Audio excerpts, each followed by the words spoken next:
إلا الله محمد رسول الله لا إله إلا الله محمد رسول الله. أيها الإخوة والأخوات، السلام عليكم ورحمة الله وبركاته. با سلام نو شما را خوش آمدید میگوییم به برنامه نوی قصه پیامبران. در قصه پیغمبران عبرت‌ها، حکمت‌ها و پندها هست. خداوند ذوالجلال این قصه ها را بیهوده ذکر نکرده است، بلکه چندین بارها تکراری به تکرار گفتیم که این قصه ها برای پندگیری و برای زیاد کردن ایمان و عبرت است. در این برنامه همراه شما قصه پیامبری از پیامبران با نام یونس ابن متی را ذکر میکنیم. او را نون نیز میگفتند. معنای نون چیست؟ این ماهی است. از این سبب در قرآن نیز به صاحب ماهی ذکر شده است. چه قصه ای دارد این نبی؟ خداوند او را به سوی شهر با نام نینوا فرستاد، در محافظه که موصل نام دارد. تا این زمان این شهر وجود دارد. در آنجا زیاده از 100,000 انسان زندگی میکرد که به خدا ایمان نداشتند. همه مشرک بودند و خداوند برای آنها این نبی را فرستاد که یونس ابن متی نام داشت. آنها را به سوی خداوند ذوالجلال دعوت میکرد، به سوی یکتاپرستی دعوت میکرد، اینکه خدا را عبادت کنید، شما را جز خدای غیری او نیست. آیا کسی به او ایمان را آورد؟ سالها میگذشت و او آنها را به سوی خدا دعوت میکرد. هیچ یکی از آنها دعوت او را قبول نکرد. نه زن، نه مرد، نه جوان، نه پیر، نه بای و نه کمبغل، همگی به خدای ذوالجلال کافر شدند. یونس را مسخره می‌کردند. كذلك ما أتى الذين من قبلهم من رسول و او میگفتند إلا قالوا ساحر أو مجنون أتواصوا به بل هم قوم طاغون. همگی جمع شده بودند برای مسخره کردن به یونس علیه السلام و برای آزار و اذیت او. انسان ناامید می شود از قومش وقتی که قصه یونس ابن متی را می شنود. آنها را دعوت می کرد، صبر می کرد، آزار و اذیت آنها را تحمل می کرد. هیچ خانه و راهی را ترک نکرد و هیچ نفری را ترک نکرد مگر اینکه آنها را به سوی خدا دعوت میکرد. لیکن آنها در کفرشان اصرار میکردند، سرکشی و متکبری میکردند. خداوند ذوالجلال به یونس علیه السلام وحی فرستاد. بعد از آن که آنها را به سوی خدا دعوت کرد و بعد از آن که در دعوتش صبر کرد، خدای ذوالجلال به یونس علیه السلام وحی فرستاد اینکه قومت اگر تا 3 روز ایمان نآوردند، بعد از 3 روز عذاب به آنها می آید. مهلت تنها برای قوم توست تا 3 روز، یا اینکه ایمان به خدای ذوالجلال می آورند یا اینکه به آنها عذاب فرود می آید. اما ان يحل بهم العذاب ولنذيقنهم من العذاب الادنى دون العذاب الاكبر لعلهم يرجعون. یونس علیه السلام به سوی قومش آمد. به آنها گفت ای قوم، خداوند به شما تنها 3 روز مهلت داده است، یا که به خدا ایمان می آرید یا اینکه آنچه که به قوم‌های پیش فرود آمده بود به شما نیز فرود می آید، یا اینکه ایمان می آرید و یا به شما عذاب می آید که همه شما را هلاک می کند. با این وجود آنها اصرار میکردند، متکبری میکردند، سرکشی میکردند و میگفتند بکن هر کاری را که میتوانی ای یونس، زیرا ما هیچگاه به تو ایمان نمیاریم و تو را باور نمیکنیم. در این لحظه ها یونس به قومش غضب کرد و از هدایت آنها ناامید شد و با تأسف اینکه به آنها عذاب میآید از آنجا بیرون شد. على ما سيحل عليهم من عذاب.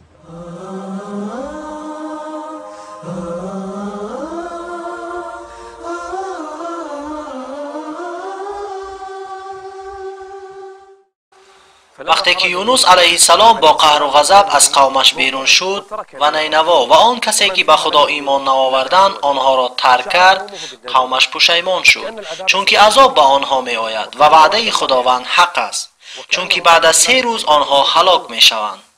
پشیمان شدند، توبه کردند، به سوی خدای ذوالجلال گشتند. حتی حیوانات از فرزندانشان جدا شدند، فریاد میزدند، با صدای بلند داد میزدند. مردم از خانه های خود بیرون آمده داد و فغان میکردند. در نینوا همه گریان بود، همه با خداوند راز میگفتند، همه خداوند را زاری و تولا میکردند تا که عذاب نازل نشود. کی ضرر و عذاب را باز می‌دارد وقتی که نازل شود؟ تنها خدای ذوالجلال. أَمَّن يُجِيبُ المضطر إذا دعاه جز خداوند کسی دیگری نیست برای آنها. ويكشف السوء. تنها خداوند. این را یونس علیه السلام درک نکرد. در حال غضب و قهر از آنها بیرون شد. لیکن همه آنها از پدرانشان سر کرده به خدای ذوالجلال ایمان آوردند، پشیمان شدند، به سوی خدا برگشتند و خداوند عذاب را از آنها دور کرد. هیچ قوم ایمان نه آورده بود چنانه که قوم یونس علیه السلام ایمان آورد. در نینوا، در محافظه موصل، همه قشلاق ایمان آوردند. فلولا كانت قرية آمنت فنفعها إيمانها إلا قوم يونس لما آمنوا كشفنا عنهم عذاب الخزي في الحياة الدنيا ومتعناهم إلى حين. بلا برداشته شد، عذاب نازل نشد. خداوند به آنها نیکی خواست، توبه آنها را پذیرفت. توبه باید با خود پشیمانی داشته باشد. آن قشلاق همگی پشیمان شدند. مردم فریاد میزدند، به خدا روی آوردند، التجا کردند، به خدا ذوالجلال ایمان آوردند، از عذاب خدا ترسیدند و خداوند آنها را نجات داد. و قوم یونس علیه السلام نجات یافت و همگی به خدای ذوالجلال ایمان آوردند. قصص نور قصص قصص نور قصص حكمة خرج یونس علیه السلام از میان قومش با قهر و غضب برآمد. تأسف میخورد. چگونه به خدا ایمان نآوردند در حالی که آنها را به سوی خداوند دعوت کرد. از نینوا برآمده به سوی بحر رفت.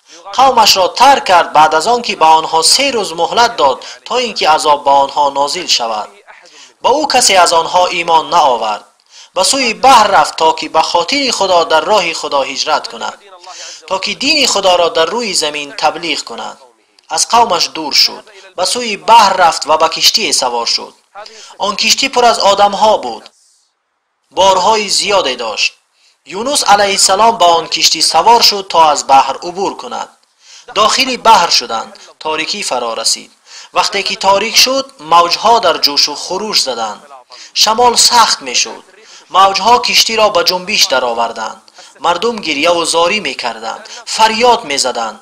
چی شد؟ چی می گذرد؟ کشتی در حال غرق شدن با اهلش بود. مردم در ترس و هراس بودند. بین آنها نبی خدا یونس علیه السلام نیز بود. يونس عليه السلام وإن يونس لمن المرسلين إذ أبق إلى الفلك المشحون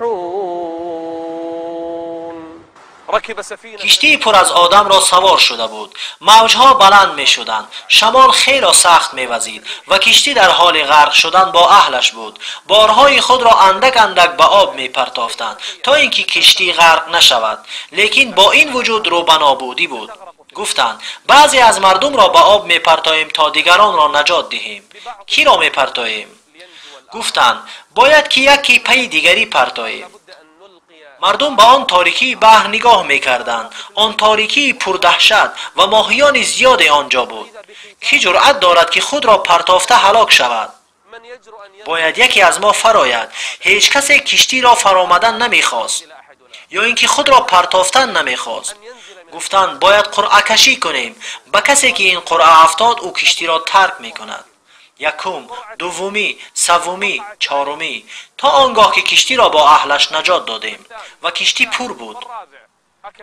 در قرعه کشی یکی پی دیگری می افتاد تا اینکه نوبت به یونس علیه السلام آمد و قرعه به او افتاد. یونس دانست که اینجا چی کاری هست.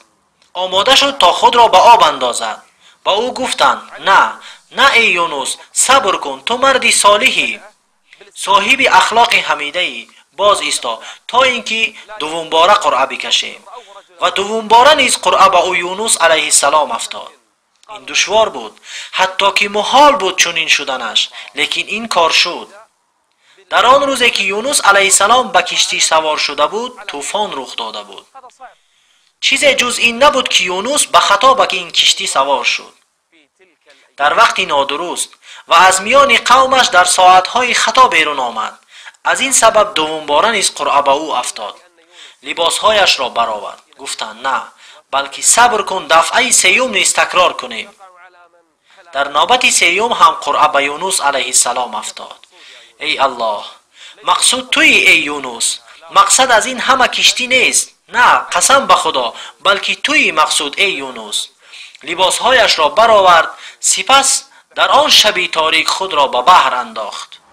و این یونس لمن المرسلین اذ ابق الى الفلك المشحون فساهم فكان من المدحضين. یونس علیه السلام خود را به بحر انداخت و خداوند ذوالجلال وحی فرستاد. در آن تاریکی، در آن موجها که شمال باید آرام شود، موجها نیز آرام شدند و کشتی با آن همه اهلش نجات یافتند. اما یونس علیه السلام، خداوند به یکی از ماهی‌های از بحر وحی فرستاد که منتظر این نبی بود. به نزد آن نبی برو، به نزد آن پیامبر برو و او را فرو ببر و گوشت او را پاره نکن و به استخوان‌هایش آسیب نرسان. فالتقمه الحوت، ماهی او را فرو برد. فالتقمه الحوت وهو مليم. این هنگام یونس علیه السلام در شکم ماهی، در آن تاریکی ماهی، در آن تاریکی شب، در آن تاریکی بحر فکر کرد که مرده است. ناگاه او به حرکت درآمد در داخل شکم ماهی. وقتا که دانست که او حالا هم زنده است، به خداوند سجده کرد در شکم ماهی و گفت پروردگاری من، به تو سجده میکنم در مکانی که هیچ کس در چنین مکان سجده نکرده است. هیچ کس از انسانها سجده نکردند در چنین مکان. آن را برای تو سجدگاه قرار دادم. وذنون اذ ذهب مغاضبا فظن ان لن نقدر عليه. یونس علیه السلام گمان کرد که خداوند او را سرزنش نمی کند. این هنگام در آن تاریکی شب و آن تاریکی بحر و در شکم ماهی آوازی را شنید. ای خدا، این چی آواز است؟ این چی آواز است در این درونی بحر؟ یک آوازی غریب شنید، آوازی عجیب. خداوند ذوالجلال گفت ای یونس، این صدای تسبیح ماهیان بحر است. و این من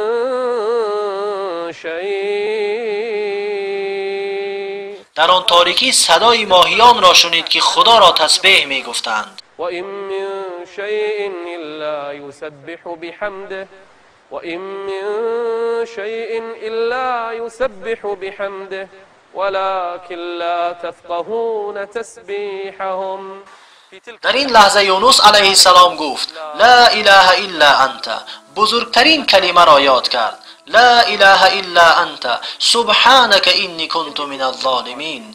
یونس علیه السلام به خطایش اعتراف کرد، به کمبودیش، زیرا او نسبت قومش سراسیمه شد. پشیمان شد یونس، به سوی خداوند ذوالجلال برگشت، بسیار تسبیح می گفت لا اله الا انت. در آن تاریکی شب، در آن تاریکی سیگانه، در تاریکی بحر و شب و ماهی که بسیار تاریک و ترسناک بود، آنجا این کلمه ها را تکرار می کرد. کلمه ها به بالا می رفتند، آسمان دنیا را می شکافت، سپس آسمان دوم را نیز، سپس آسمان سوم را نیز. کلمه های پاک به سوی آن ذات می روند، حتی که به نزد ملائک رسید. ملائک این آوازها را می شنیدند، آوازی بنده ای را که می گوید لا اله الا انت. ملائک گفتند ای پروردگار، این صدای آشنا است، این آواز آشنا می نماید، لیکن مکانش را نمی دانیم. از یک مکان غریب می براید و خداوند بر ملائک گفت آیا نمیدانید که این صدای کیست؟ ملائک گفتند نه ای پروردگار نمیدانیم. گفت این صدای بنده ام یونس ابن متی است. گفتند ای پروردگارا آیا نجاتش نمیدهی؟ گفت بله بزودی نجاتش میدهم. و ذنون اذ ذهب مغاضبا فظن ان لن نقدر عليه فنادى في الظلمات أن لا إله إلا أنت سبحانك إني كنت من الظالمين.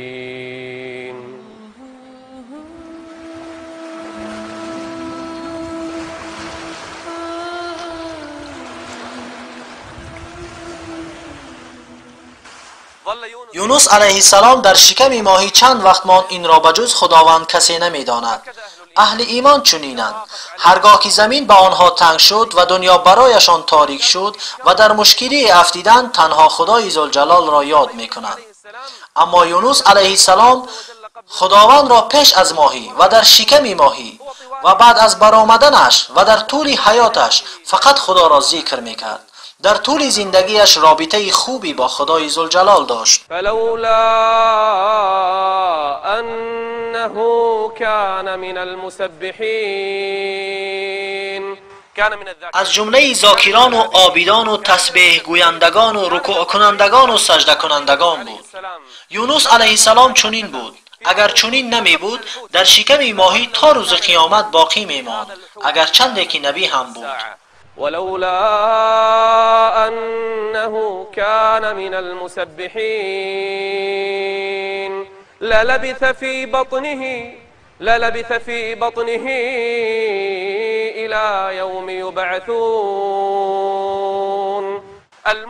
مؤمنانی هستند که مدت هاست خدا را ذکر نکردند، زیرا ذکر خدا دل را آرام می کند. الا بذكر الله.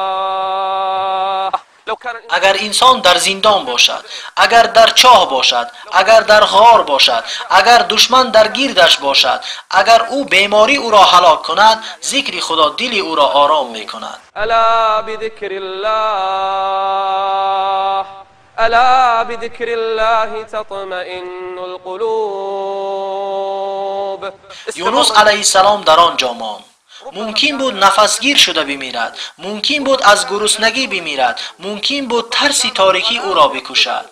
همیشه ذکر خدای ذوالجلال را میکرد. لولا انه كان من المسبحين للبث في بطنه الى يوم يبعثون. خداوند ذوالجلال را ذکر میکرد، ذکر خدای تبارک و تعالی را میکرد تا اینکه خداوند او را نجات داد. چگونه خداوند او را نجات داد و آن چگونه صورت میگیرد در حالی که او در شکم ماهی است؟ خداوند ذوالجلال چگونه یونس علیه السلام را نجات میدهد در حالی که او در تاریکی قرار دارد؟ این چگونه صورت میگیرد و نجات از کجا می آید؟ خداوند ذوالجلال به آن ماهی که یونس علیه السلام را فرو برده بود وحی فرستاد اینکه وظیفه و کار تو تمام شد.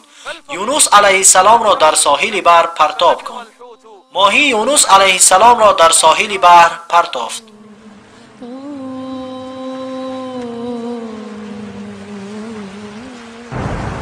قصص نور قصص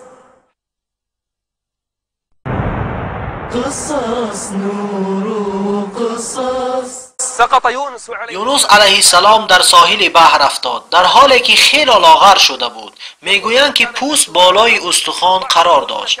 جسمش ضعیف و پوستش تنک شده بود، مثل چوجه‌ای که از تخم میبراید خراب و لاغر شده بود.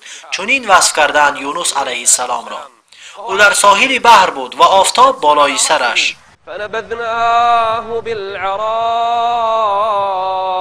وهو سقيم. در ساحل بحر افتاده بود، در دم مرگ قرار داشت. بیماری و ناتوانی و ترس او را فرا گرفته بود. نمیدانیم که تا چند وقت در شکم ماهی بود، لیکن او نبی از انبیای خداوند است. خداوند ذوالجلال او را نجات داد، زیرا او از جمله عبادت کنندگان بود، از ذاکران بود. اگر او ذاکر نمی بود هیچگاه از شکم ماهی بیرون نمی آمد، زیرا او خداوند را ذکر می کرد، به خداوند رو آورده بود. فنجیناه من الغم از آن سه تاریکی. وكذلك ننجي المؤمنين. به ساحل بحر رفتیده بود و آفتاب بالای سرش. ممکن بود آفتاب او را بکشد، ممکن بود بیماری او را بکشد، ممکن بود گرسنگی او را بکشد. اکنون چیکار میکند؟ یونس علیه السلام چگونه نجات مییابد؟ وقتی که در ساحل بحر افتاد، خداوند بالای سرش درختی را رویانید. این چی درخت بود؟ درخت یقطین. خداوند آن درخت را فوراً روی سرش رویانید. برای چی؟ زیرا برگهایش کلان می باشد و زیر سایه آن پناه می برد و میوه آن وقتا که می خورد جسمش را قوت می داد. از میوه آن می خورد و آهوی می آمد هر روز از شیر آن می خورد، از شیر می نوشید و از میوه آن درخت می خورد و زیر سایه آن پناه می برد و خداوند ذوالجلال او را محافظت کرد. وأنبتنا عليه شجرة من يقطين. در بیابان او را پرتافتیم و بالای سرش درختی از یقطین رویانیدیم. چرا خداوند ذوالجلال او را نجات داد؟ فنجیناه من الغم وكذلك ننجي المؤمنين. خداوند ذوالجلال او را نجات داد از آن غم، از آن تاریکی. چرا؟ زیرا او از جمله مؤمنان بود، از جمله ذکر کنندگان و عبادت کنندگان بود. یونس علیه السلام می خورد و می نوشید و جسمش آهسته آهسته قوت می گرفت تا آن دم که به قوت شد. چرا این همه به یونس علیه السلام رخ داد؟ چرا خداوند او را از کشتی پرتافت، سپس او را ماهی فرو برد، سپس چندین روزها آنجا ماند؟ چرا خداوند او را دوم باره نجات داد؟ چرا دوم باره جسمش را قوت داد؟ آیا می دانید چرا؟ خداوند میخواست به یونس علیه السلام کاری را نشان دهد. ای یونس، دوم باره برگرد. به کجا برگردم؟ ای یونس، به سوی قومت بازگرد. به سوی کی؟ به سوی قومت. بار دیگر نزد آنها برو. چرا نزد آنها روم؟ آیا می دانید چرا؟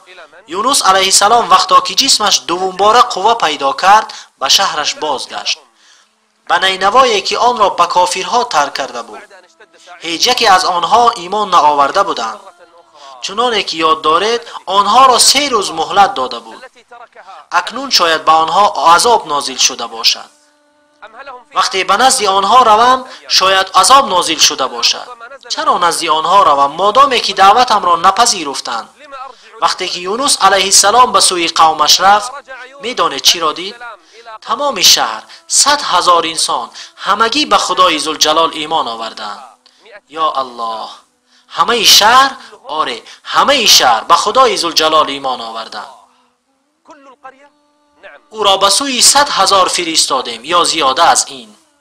همه آن 100,000 ایمان آوردند. کسی از آنها مخالف نبود. آیا به نبی چنین شده است؟ هرگز. تنها برای یونس علیه السلام چنین شد. چرا؟ زیرا او به پروردگار خویش صادق بود. لیکن او لغزشی کرد. او نسبت به قومش سراسیمه شد. طبیعت انسان است. حتی که انبیا می لغزند. آدم علیه السلام از میوه درخت بخورد و یونس علیه السلام به قومش سراسیمه شد. و او مثل دیگر پیامبران بود. آدم علیه السلام از درخت بخورد، یونس علیه السلام نسبت به قومش سراسیمه شد. وقتا که برگشت شهر همهش ایمان آورده بودند. 100,000 نفر یا زیاده از این. خداوند ذوالجلال خواست به پیامبر بیاموزد و مردمانی که بعد از آنها می آیند را بیاموزد که انسان نباید شتاب کند. اصبر لحکم ربک ولا تكن كصاحب الحوت اذ نادى وهو مكظوم. پروردگارش را دعا کرد و خداوند او را نجات داد. او را انتخاب کرد و او را از جمله صالحین قرار داد. شاید کسی بگوید که من از یونس ابن متی بهترم، زیرا من صبر کردم. نه، هر آن چیزی که به یونس علیه السلام رخ داد این هم از حکمت خداوند ذوالجلال بود. او را تعلیم داد و قوم‌های بعد از او را تعلیم داد به این چیز و ما را نیز تعلیم داده ایستاده است تا امروز. صفحه از صفحه‌های انبیا پوشیده شد و آن هم قصه یونس علیه السلام. در برنامه آینده به اذن خداوند ذوالجلال درباره یک فتره بزرگ از فتره انبیا سخن میگوییم، فتره نبی خدا موسی علیه السلام. در چند برنامه با آن خواهیم بود که حادثه های بین او و قومش را خواهیم گفت و درباره یک مملکت ظالم و طغیانگر سخن میگوییم، مردم آنجا چگونه به سر میبردند و خداوند چگونه این نبی را به آنها فرستاد و بین موسی و فرعون و بنی اسرائیل چی رخ داد. این است موضوع آینده ما در برنامه آینده. القادمة استودعكم الله والسلام عليكم ورحمة الله وبركاته.